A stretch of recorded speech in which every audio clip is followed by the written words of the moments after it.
Alors, gars, j'espère que vous allez bien. Est-ce que vous savez, on est responsable de nos actions et des fois, nos actions nous donnent des conséquences comme on est privé d'assister aux événements de nos enfants. Et c'est ça qui arrive pour notre très cher ami Didi. Donc, actuellement, on sait qu'il y a eu la graduation de sa fille, mais en tant que tel, c'est la graduation de ses filles. Là, en premier, c'est Chance Combs, qui a eu sa graduation. Il ne peut pas y assister. Et ses jumelles aussi vont faire leur graduation cette année, mais il ne va pas pouvoir y assister non plus. Donc, heureusement qu'elles ont quand même un support. Elles ont leur grand frère, leur frère avec elles et leur belle-mère, leur grand-maman qui vont essayer de donner du support. Mais publiquement, c'est chaud pour lui. Parce que le fédéral, en tant que la vidéo, c'est ça, le fédéral continue de sortir des dossiers. Didi, là, on sait qu'il s'en vient finalement vraiment vers la fin. Mais il y a tellement de dossiers qui sortent sur lui. Et puis, jusqu'à maintenant, à chaque fois que les dossiers sortent, ça finit plus. C'est comme, ça finit plus. C'est ça que je peux vous dire. Si on peut faire juste de parler de ça, ça finit plus. Et je me dis, le monde qu'il protège encore, qu'il protège, les protections qu'il a, les couvertures qu'il a, soit ça commence à se perdre, à s'étirer, mais on le met vraiment au pied du mur confronté à plein de choses, guys. Et on est chez la doigt. It's about everything. Comme vous le savez, on regarde un petit peu les différents gossips, les actualités. On est du côté américain cette fois-ci, comme vous le savez, guys.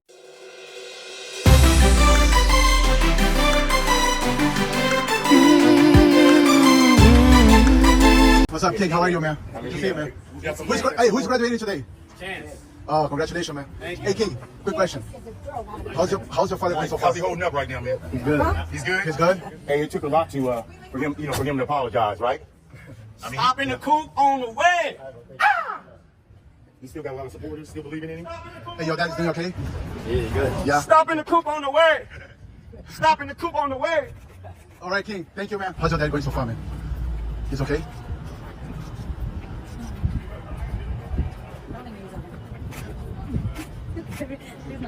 All right, Justin. Thank you, man. All right, you too, man. Thank you. How's he holding up, man? Good? You know, some of us got his back, you feel me? Any concern about your dad, man? You wanna say anything?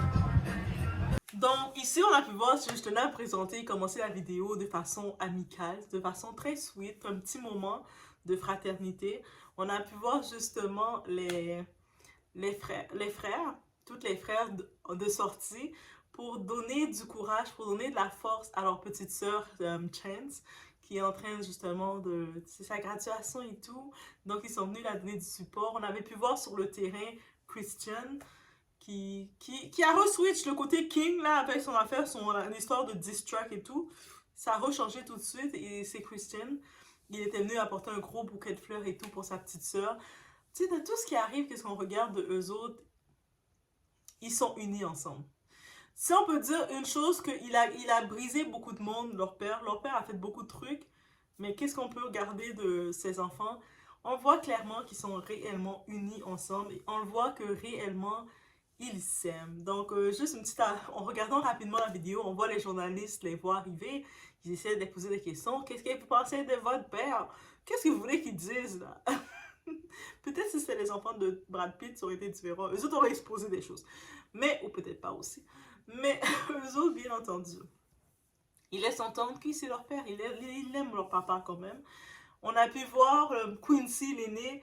Il est le côté protecteur, le grand frère protecteur. Je pense qu'on a tous besoin d'un Quincy dans sa vie.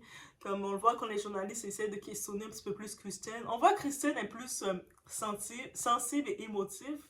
Et qu'il est plus prêt à se laisser aller, peut-être à dire des choses qu'il ne devrait pas dire. Mais on voit son grand frère, il essaie de divertir les journalistes. Ah non, regardez, il y a une étoile dans le ciel. Tu sais, il essaie de divertir les journalistes pour protéger son petit frère. Et c'est toujours beau. On sait que son petit frère, il a perdu sa mère. Il a plus sa mère, il est déjà orphelin de mère et avec tout ce qui arrive avec son père. Donc, je pense qu'ils sont encore plus unis et puis c'est juste ça qu'ils ont. On voit Justin qui, lui, il a l'attitude parfaite quand face aux journalistes, aux paparazzi. Il ne parle pas. Il marche tout droit, il parle pas. Lui, je ne dis rien, je ne dis pas un mot. Juste, God bless you. puis on voit qu'ils sont tous polis. Là. Ils sont tous polis, comme thank you, God bless you, puis ils s'en vont. Ils font pas... ils sont quand même tous polis. C'est un petit mot que... Le côté sweet pour adoucir la vidéo, c'est ça que j'ai vu. Donc, ils sont là pour supporter leur soeur. Et puis, plus que jamais, ils sont leur petit clan ensemble. Avec tout ce qui arrive et tout ce qui vient sur leur père. Ils ne peuvent plus rien dire. Leur père a fait des choses avant qu'ils naissent. Et là, tout est exposé. Tout ce qui a été construit dans la noirceur, toutes les darks qui ont été faites, est exposé. Et ça, c'est la partie sweet. Donc déjà, on est à peine en train de se remettre de la vidéo qui avait été exposée de Diddy, qui avait été faite en 2016, de Diddy avec son ex Cassie. Maintenant, le fédéral laisse entendre qu'il y a une autre vidéo. Il y a une autre vidéo de Diddy. Cette vidéo-là, c'est encore plus intense. Mais encore plus intense, oui, c'est que on voit dans cette vidéo-là Diddy avec un travailleur de piment, donc un homme. Donc certaines personnes disent non, c'est une femme, non, c'est un homme. Mais je pense que Diddy, rendu là, c'est plus à cacher qu'il est techniquement bi, qu'il aime autant les femmes que les hommes, qu'il n'a pas de problème de jouer partout. Et la façon dont il traite les femmes, je pense qu'il est plus du côté du même genre, du côté papa, que autre chose. Donc, on dit bi parce que, oui, il utilise les femmes, mais la façon, on le voit toujours. Quelqu'un qui est de ce côté-là, on peut le voir. Quelqu'un qui est de ce côté-là et puis qui peut pas assumer pleinement son identité, il va voir souvent la femme comme étant une compétition. Il va donc souvent être en confrontation avec la femme et on a pu le voir, c'est comme ça qu'il traitait les femmes dans sa vie, que ce soit Kim Parker, qu'est-ce qu'elle a vécu, et plein de choses qui viennent sur lui. Donc, le fédéral, ils disent qu'il y a une vidéo, ils ont en leur possession, ils l'ont là, ils touchent la vidéo. Ils l'ont, et je ne serais pas surprise que cette vidéo s'expose. Il y a quelqu'un, un petit taquin, un petit, notre 50 Cent là, notre 50 Cent, il a dit, moi je suis prêt à payer le prix, le grand prix pour qu'on me donne cette vidéo-là. On sait qu'il y a son documentaire, il a déjà les droits avec Netflix et tout. Il a déjà, Netflix ont acheté pour son documentaire sur Diddy. Mais lui, 50 Cent, il veut cette vidéo parce que c'est un plus pour prouver. Depuis longtemps que 50 Cent expose Diddy. Quand il disait que dans le début, Diddy voulait l'inviter à aller faire du shopping, magasiner. Puis lui, 50 Cent qui est 50 Cent, il disait « Oh, comment toi tu veux m'inviter à aller magasiner, toi? Je suis ta gueule, moi? » Ça marche pas. Et bref. Mais depuis longtemps, 50 Cent expose Diddy. Il a... Là, le fédéral, ça c'est le fédéral qui confirme dans les enquêtes que dans cette vidéo avec le travailleur de piment, Diddy le faisait du mal. Diddy le traitait de façon très mauvaise. Il a fait travailler pour son argent, comme on va dire. Et encore une fois, quand je vous dis qu'on court derrière l'argent, c'est une chose, mais laissez pas l'argent vous contrôler, guys, ok? On utilise l'argent. Quand on va travailler, on va avoir notre argent, on l'utilise, mais ne courez pas derrière l'argent à un tel point que vous vous retrouvez à servir de punching bag auprès de personnes comme Diddy. Ça, c'est ça qu'on peut retenir dans tout ça. Et cette vidéo, en plus, il filme tout. Je pense que vraiment, au-delà que Diddy disait qu'il aimait avoir des caméras partout, mais aussi, il filme tout. Il filme tout, il aime se filmer, il aime se regarder, il aime regarder les gens. C'était un autre niveau. Mais cette vidéo-là est sortie. Donc, ils ont cette vidéo-là. Et si ça sort, je pense que c'est une façon de laisser entendre à Diddy qu'il risque de l'exposer. Il risque de se faire exposer. Guys. Et j'ajoute une autre chose, guys. Le dossier de Diddy est tellement gros. Vous savez déjà, avec le dossier de Diddy, il est accusé d'avoir mis fin à Tupac. Maintenant, il y a la maman de B.I.G. Biggie. On sait Tupac, Biggie, ils avaient été amis. Et puis leur amitié s'était séparée parce qu'il y avait Diddy au milieu qui avait un petit peu de jalousie de voir leur amitié. Et Tupac avait quand même expliqué ça. Regarde, Regarde comment t'es devenu traite, Biggie. On était amis. Quand t'avais des problèmes, quand t'as ho, parce qu'on connaît Tupac. Ça, c'est Tupac qui parle comme ça. Il disait ta ho, ta femme, qui est ta ho, parce qu'on sait qu'il n'a pas de respect pour Faith Evans, qui est une employée de Diddy. Il a dit quand Tahoe te mettait dehors de la maison, parce que Faith Evans qui jouait la veuve éplorée parce qu'elle était mariée encore officiellement à Biggie quand il est décédé, elle est aussi complice. Elle a une vidéo pour elle semblait, mais elle est aussi complice. Bref, lui, on sait que Tupac disait quoi? Il disait une chose. Quand tu avais ces problèmes-là, tu venais dormir chez moi. Moi, je te recevais. C'est-à-dire qu'ils avaient été amis qui se sont séparés. Et là, maintenant, on se rend compte que... Attends. Donc,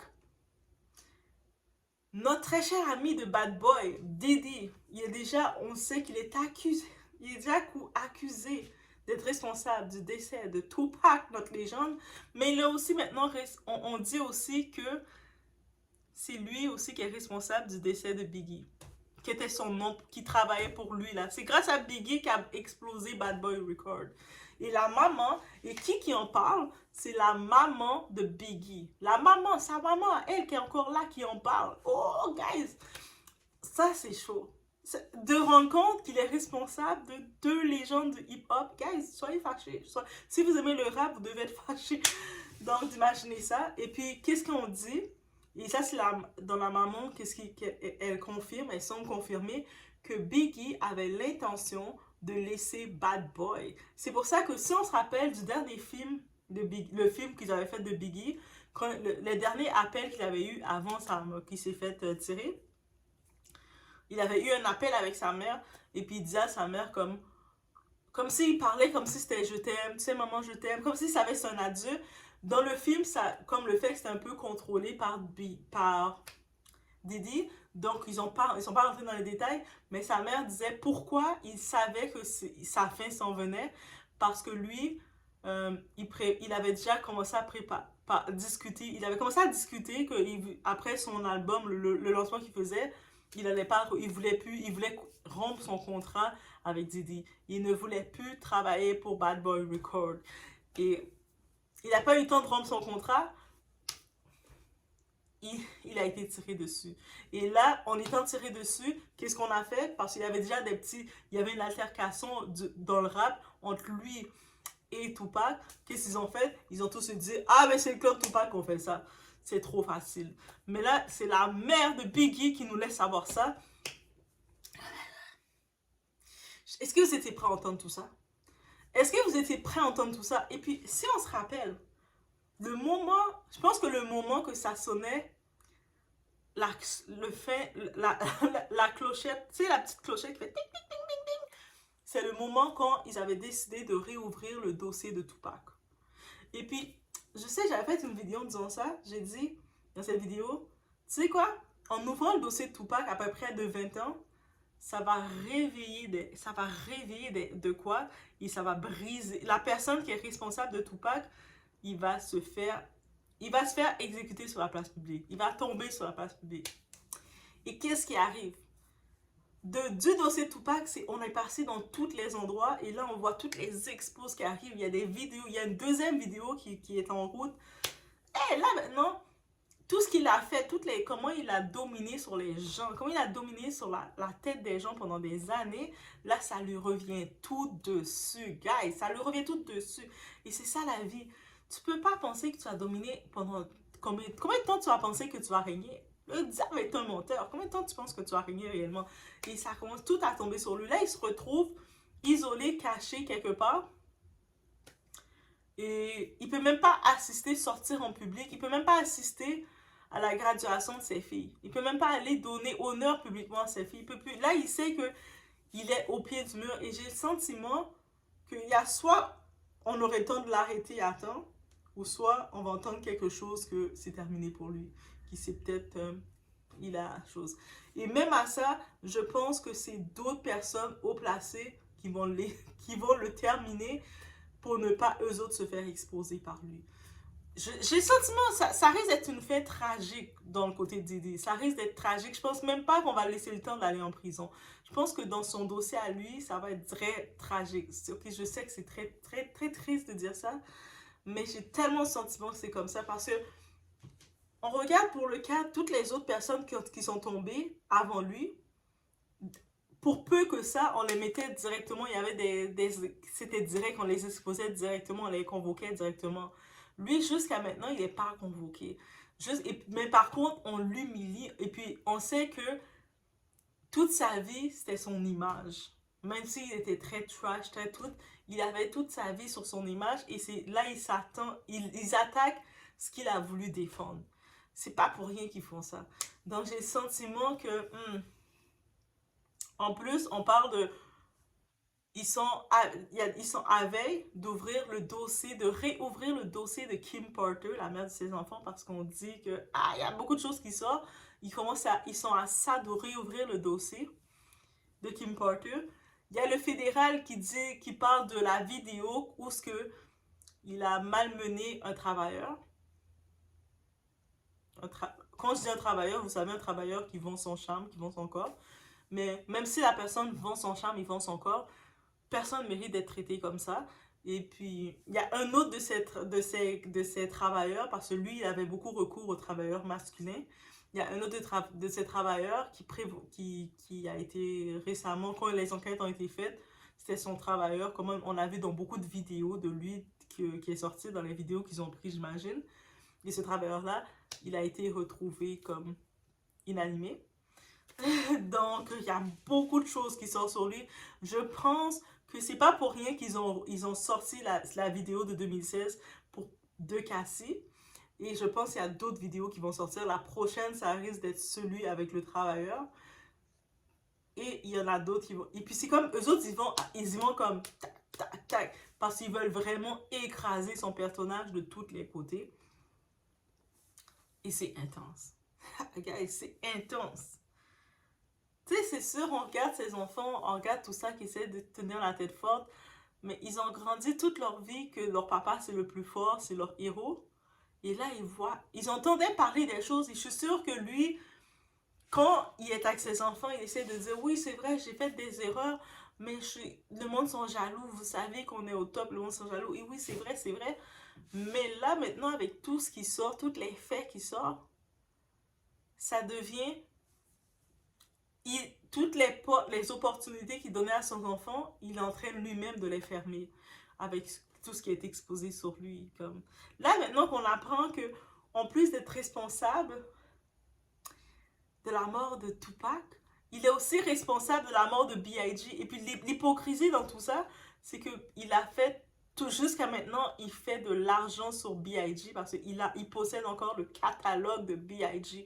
Et puis on sait comment Bad Boy, ça marque, dès la mort de B.I.G., il a fait plus d'argent sur le nom de B.I.G. en étant plus là. Et puis le fait que B.I.G. travaillait pour lui à l'époque, vous savez, dans l'époque, c'était pas les rappeurs à la Drake, où ils sont rappeurs, mais tu sais, des rappeurs bonbons. Eux autres, à l'époque, c'est des vrais rappeurs où ils écrivaient tous leurs textes, c'était comme ça. Ils faisaient leur freestyle, ils allaient en studio, ils restaient jusqu'à des heures du matin, ils dormaient presque pas. Tu sais, on a vu le film N.W.A., là, le film avec Compton. On a vu un petit peu une partie, comment il fonctionnait, Dr. Dre. On a beau l'aimer, le détester du côté personnel, relationnel, mais Dr. Dre, c'est une légende vivante. Du côté de la musique qu'il fait, là, quand on le voyait qu'il était dans son auto, à un moment, il dormait dans son auto, tellement qu'il était intense. Il dormait plus, là. Et puis, quand, à un moment, qu'il voulait laisser tel label, le label avec Soch, il a dit, tu sais quoi, je veux pas de problème avec toi. Tu peux garder tout. Moi, je sais, je vais me reconstruire à zéro. Et puis, il a fait Aftermath. Il a fait Aftermath. Il savait tellement qu'il était un génie. Ah, lui, il n'a pas besoin de dire que je suis un génie. Il savait que c'était un génie. Et Aftermath, c'est quoi que ça a créé? Ça a créé lui. Il s'est associé avec il y a Snoop Dogg. Mais son trio, c'est quoi son trio? C'est Eminem. Eminem, c'est 50 Cent. Quand on les voit ensemble, on voit la ligne du respect. J'ai pas le choix de parler de ça. Vous allez dire, mais toi, tu dis tout en même temps. C'est pas que je dis tout en même temps, mais j'avais pas le choix de faire le lien sur ça. Bref, on retourne. C'est la suite. Mais c'est sûr qu'il y a une suite. Vous allez dire, mais doigt, ça finit plus ce dossier-là. En effet, même moi, je sais plus quoi en penser. Guys, même moi, je ne sais plus quoi en penser. Parce que c'est comme, à chaque fois, il y a quelque chose qui vient, je me dis, mais rendu là, allez lui mettre les menottes, là. Là, c'est comme, ça finit plus. Même des fois, je me dis, je suis fatiguée pour lui, là. Je suis fatiguée pas pour lui. Parce que tout ce qu'il a fait, il est exposé. C'était ses conséquences. Mais je sais pas pourquoi, j'ai toujours pas pensé à ces enfants que je pense, tout ça, qui se retrouvent confrontés, puis les portes leur sont fermées à cause de ça. C'est tough. Tu sais, on voit ces enfants qui commençaient à monter sur les réseaux, tu sais, les petites jumelles, ils commençaient à venir sur les réseaux, son fils qui essayait de faire qui venait pour faire son petit rap. Et là, toutes les portes qui sont fermées, là, on va comprendre que la mère de B.I.G. qui vient dire que elle avait toujours l'instinct, là, au fond d'elle, elle savait qu'il était responsable. J'ai fait, tout tombe, ça va être le coup fatal, mais il y a plusieurs autres choses, et puis on dit que c'est un gros réseau qu'il était. Il avait un gros réseau derrière lui, et c'est pour ça peut-être que tu le vois comme faire des grosses étincelles. Il y a beaucoup de monde qui sont, surtout en parlant de notre ami 50 Cent. 50 Cent, oui, on t'aime 50 Cent, qui pointe beaucoup du doigt vers Jay-Z. Il dit, tu sais quoi? Lui, Didi va pas tomber tout seul. Jay-Z tombe aussi. Jay-Z tombe. C'est ton tour, tombe. Il a déjà sorti son documentaire sur... Je suis sûre que dans son documentaire sur Didi, il a quand même un rôle à donner à Jay-Z. Et c'est ça le pire. C'est ça le pire. J'ai repris mon abonnement Netflix à cause de 50 Cent. 50 Cent m'a refait prendre l'abonnement de Netflix, même si je disais, j'ai plus besoin de ça, je regarde pas trop Netflix. Mais tellement 50 Cent nous a chauffé, j'ai repris l'abonnement. Donc, bref, laissez-moi savoir, guys. Comme je vous ai dit, du côté francophone, je sais du côté anglophone, ça va tellement rapidement, ils font les suivis rapides. Mais j'ai pas le choix de faire un petit keep-up pour vous aussi du côté francophone pour aller regarder, pour vous ramener. Parce que je sais que du côté anglophone, il y a les Tissa Tales. Tissa Tales, là, du côté anglophone, elle a une goat. Moi, je pensais que je faisais plein de vidéos et tout. Tissa Tales, elle fait presque 3, 4, 5 vidéos par jour, là. Elle est là, en plus, elle fait des gros lives et tout. Je suis comme... Ok. Mais donner une chance à Doua, là. Doua, on essaie de keep up tout doucement. Au moins, c'est ça. Mais c'est ça. Et puis, je vais vraiment suivre le tout. Ben, ça finit plus. Le dossier de Didi ne finit plus. J'aurais voulu dire que c'est fini. Ok, on l'a arrêté ou on l'a pas arrêté. On a rendu un jugement. Mais ça finit plus. Que ce soit du côté gouvernement et fédéral qui commence à ajouter leurs sauces. Que ce soit de partout, les sauces s'ajoutent. Je sais plus c'est quelle sauce, man. L'affaire de Didi, je sais pas c'est quelle sauce. Je pense que la sauce, elle est devenue elle est devenue objet, là. C'est même plus une sauce liquide. Donc, je vous laisse sur ce, guys. Et on se voit au prochain vidéo.